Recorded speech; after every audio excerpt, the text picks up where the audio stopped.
Good morning. കർത്താവ് ഒരുക്കിയ നല്ല ദിവസത്തിനായി ദൈവത്തിന് നന്ദി പറയുന്നു. നമുക്കെല്ലാവർക്കും അറിയാവുന്ന ഒരു വ്യക്തിയാണ് നല്ല ശമരിയക്കാരൻ. അത് പേഴ്സണലായിട്ട് അറിയത്തില്ല, ഒന്നുകിൽ ബൈബിളിലൂടെയോ അല്ലെങ്കിൽ മറ്റ് സ്റ്റോറിയിലൂടെയോ അല്ലെങ്കിൽ ടി വിയിലൂടെയോ മറ്റ് മാധ്യമങ്ങളിലൂടെയോ പ്രസംഗങ്ങളിലൂടെയോ ഒക്കെ നമ്മൾ ഈ വ്യക്തിയെക്കുറിച്ച് കേട്ടിട്ടുണ്ട്. ആരാണ് ഈ വ്യക്തി, എന്താണ് ഈ വ്യക്തി എന്ന് നോക്കിക്കഴിഞ്ഞാൽ ലൂക്കോസ് എഴുതിയ സുവിശേഷം 10-ാം അധ്യായം 30-ാം വാക്യത്തിലാണ് ആ വ്യക്തിയെക്കുറിച്ച് പറയുന്നത്.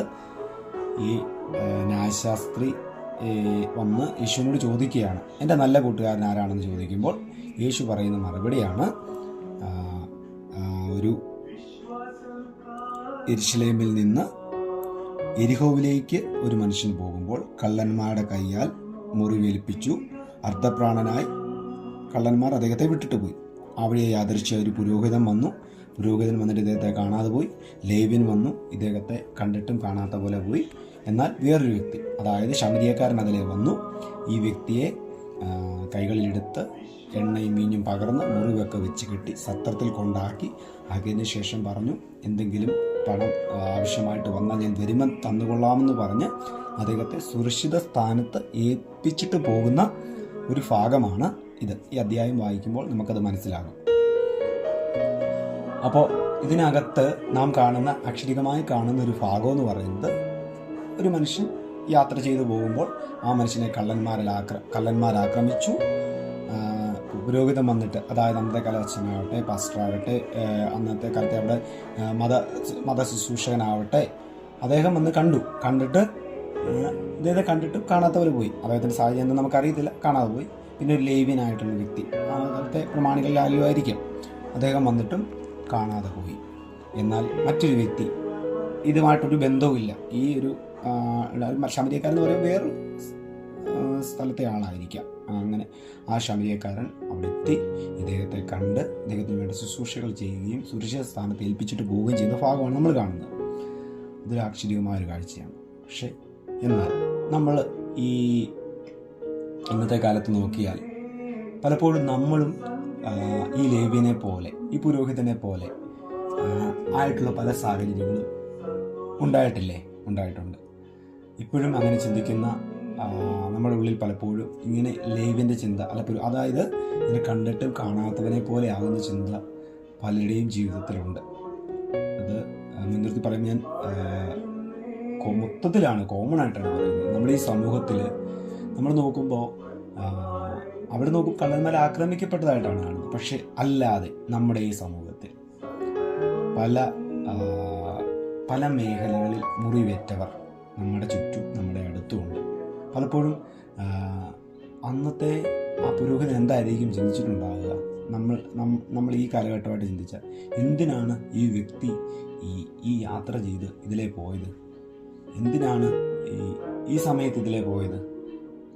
ഇത് ശ്രദ്ധിക്കേണ്ട കാര്യം എനിക്കില്ല. കാരണം ആ പള്ളിയുടെ കയ്യിലിരിപ്പ് കൊണ്ടായിരിക്കാം അതങ്ങനെ സംഭവിച്ചതെന്നുള്ളൊരു ഇതുകൊണ്ടായിരിക്കാൻ പോയത്. പിന്നെ ആ പുള്ളി ഏറ്റെടുത്ത് അദ്ദേഹത്തിൻ്റെ മുഴുവൻ ചെലവ് ഞാൻ വഹിക്കേണ്ടി വന്നാലോ എന്നോർത്തായിരിക്കാം പുരോഹിതനും പോയത്. ലേവിനും അതേ ചിന്താഗതിയോടെ ആയിരിക്കും. എന്തിനായിരിക്കും ഈ പുള്ളി ഈ സമയം പോയത്?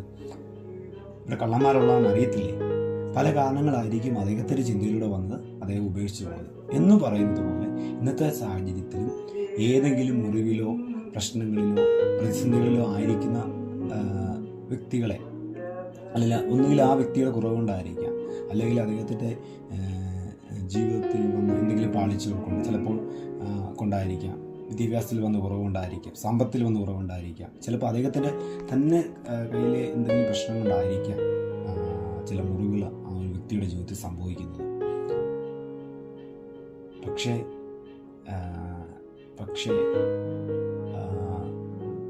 അങ്ങനെ സംഭവിക്കുമ്പോഴും ഈ ശമരിയക്കാരൻ പക്ഷെ അങ്ങനെ ചിന്തിച്ചില്ല. ഈ വന്ന വഴിക്ക് അദ്ദേഹം അതിനെ വന്നുകൊണ്ടാണെന്നോ അല്ലെങ്കിൽ അദ്ദേഹത്തിൻ്റെ കുറവുകൊണ്ടാണെന്നോ ഒന്നും ചിന്തിക്കാതെ അദ്ദേഹത്തെ കയ്യിലെടുത്ത് മുറിവ് വെച്ച് കെട്ടി അദ്ദേഹത്തെ സത്രത്തിൽ കൊണ്ടാക്കി ആ ഒരു മുന്നോട്ട് വേണ്ട കാര്യങ്ങൾ ചെയ്തു കൊള്ളാമെന്നാണ് ഈ ശമരിയക്കാരൻ പറയുന്നത്. പലപ്പോഴും നമ്മളും ഈ ഒരു ലേവ്യനെ പോലെയും പുരോഹിതനെ പോലെയും ചിന്തിക്കുന്നവരാണ്. ഏതെങ്കിലും ഒരു വ്യക്തിക്ക് ഒരു പ്രശ്നങ്ങൾ വരുമ്പോൾ, പ്രതിസന്ധികൾ വരുമ്പോൾ അവനത് ചെയ്യാത്തതുകൊണ്ടാണ്, അല്ലെങ്കിൽ അവൻ്റെ ഇന്ന പ്രോബ്ലം കൊണ്ടാണ്, അവൻ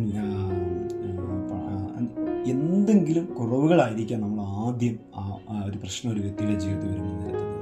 പക്ഷേ നല്ല ശമരിയക്കാരൻ ചെയ്തത് എന്താണ്? അവൻ്റെ കുറവും പ്രശ്നമോ, അവൻ വീണ് കിടന്നതോ, അവൻ അതിലെ യാത്ര പോയ സമയമോ ഒന്നും ചിന്തിച്ചില്ല. അവനെ കയ്യിലെടുത്തു, അവൻ്റെ മുറിവ് വെച്ച് കെട്ടി. സത്തിൽ സുവിശേഷം, കർത്താവ് സുവിശേഷത്തെക്കുറിച്ച് ആഗ്രഹിച്ചതും സ്നേഹത്തെക്കുറിച്ച് ആഗ്രഹിച്ചതും ഈ ഒറ്റൊരു കാര്യമാണ്. ദൈവവചനം ആഗ്രഹിക്കുന്നതും ഇത് തന്നെയാണ്. പലപ്പോഴും നമ്മളോട് ഒരാൾ കാര്യം ആവശ്യപ്പെടുമ്പോൾ, നമ്മുടെ സങ്കടം ആവശ്യപ്പെടുമ്പോൾ നമ്മൾ ആദ്യം നമ്മൾ പറയുന്നത് ഇന്നത് ചെയ്താൽ മതി, അല്ല ഇന്ന കാര്യം ചെയ്താൽ ഇന്നത് ചെയ്യാത്തതുകൊണ്ടാണ് അദ്ദേഹത്തിന് തകർച്ച വന്നത്, അല്ല ഇന്നത് ചെയ്യുന്നതുകൊണ്ടാണ്. പലപ്പോഴും നമ്മൾ അവരെ അവഗണിക്കുക കൂടി ചെയ്യുന്നൊരവസ്ഥയാണ് അല്ലേ ഉണ്ടാകാറുള്ളത്. പക്ഷെ അങ്ങനെയല്ലാത്തൊരു ഈ ലോകത്തിലുണ്ട്. നല്ല ശമരിയക്കാരനെ പോലെ ചിന്തിക്കുന്ന ഒരുപാട് ആളുകൾ ഈ ലോകത്തിലുണ്ട്. അവരോടല്ല പറയുന്നത്. ഇന്ന് നമ്മൾ ഈ അധ്യായം വായിച്ചിട്ട് ഒന്ന് ശ്രദ്ധിച്ചു നോക്കണം. യേശു പറഞ്ഞ ആ നല്ല ശമരിയക്കാരൻ്റെ മനോഭാവമാണോ എന്നിലുള്ളത്, അതോ ആ പുരോഹിതൻ്റെ മനോഭാവമാണ്? പുരോഹിതൻ എന്ത് ചിന്തിച്ചു? ഇവന് ഇതിലെ പോകേണ്ട യാതൊരു ആവശ്യമില്ലായിരുന്നു എന്ന് ചിന്തിച്ചു. എന്നാൽ അങ്ങനെയായിരിക്കും ചിന്തിച്ചിട്ടുണ്ടാവുക. പക്ഷെ നല്ല ശമരിയക്കാരൻ അതൊന്നും ചിന്തിച്ചില്ല. അവൻ്റെ ഭാവിയോ ഭൂതമോ വർത്തമാനമോ ഒന്നും ചിന്തിച്ചില്ല. അവനപ്പോൾ വീണ് കിടക്കുക, അവനെ എഴുന്നേൽപ്പിക്കണം, അവൻ്റെ മുറിവ് കെട്ടണം, അവനെ ഒന്ന് ഒരു സുരക്ഷിത സ്ഥാനത്ത് എത്തിക്കണം. അതുമാത്രമായിരുന്നു നല്ല ശമരിയക്കാരൻ്റെ മനോഭാവം. ഇതാണ് നമ്മളെക്കുറിച്ചും ഒരു നല്ല സമൂഹത്തിൽ സുവിശേഷ പ്രവർത്തനം ചെയ്യുന്നവരാവട്ടെ, മറ്റ് പ്രവർത്തനങ്ങളിൽ അല്ലെങ്കിൽ രാഷ്ട്രീയ പ്രവർത്തനം ചെയ്യുന്നവരാകട്ടെ, മറ്റേതെങ്കിലും മേഖലയിൽ നിൽക്കുന്നവരാകട്ടെ, അവരെക്കുറിച്ചെല്ലാം ദൈവം ആഗ്രഹിക്കുന്ന ഒരു കാര്യം, കുറേ ഉപദേശങ്ങൾ, കുറേ കൽപ്പനകൾ,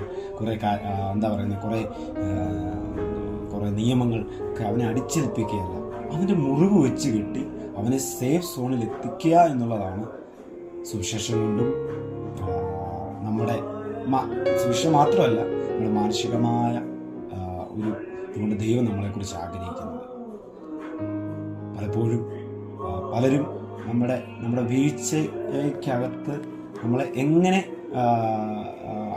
വീഴ്ചയ്ക്കകത്ത് കുറ്റം കണ്ടുപിടിച്ച് മാറ്റി നിർത്താമെന്ന് മറ്റുള്ളവരെല്ലാം ശ്രമിക്കുമ്പോൾ, നമ്മൾ ഇത് കേൾക്കുന്ന, മെസ്സേജ് കേൾക്കുന്ന, ഈ വചനം വായിക്കുന്ന ഓരോരുത്തരോടും ഞാൻ പറയാം, നമ്മൾ ഒരാളെ തകർക്കാനല്ല, ഒരാളെ മുറിവ് വെച്ച് കെട്ടുന്ന നല്ല ശമരിയക്കാരനെ പോലെ ആകാൻ ദൈവം നമ്മളെ ഓരോരുത്തരും സഹായിക്കട്ടെ.